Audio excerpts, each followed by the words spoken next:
So, రాజ్యాంగం ఒక హిందువుకి ఆహ్, భగవద్గీత ఎలానో, ఒక క్రిస్టియన్‌కి బైబిల్ ఎలాగానో, ఒక ముస్లింకి ఆహ్, ఖురాన్ ఎలానో, ఇండియాకి భారత రాజ్యాంగం అలా.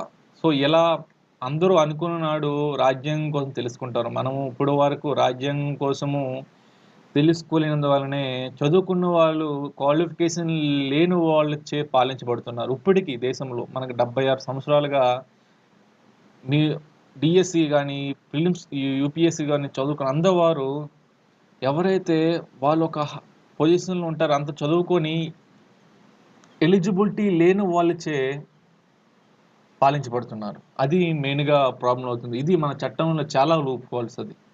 ఎందుకంటే రాజకీయము అనేది ఒక సేవ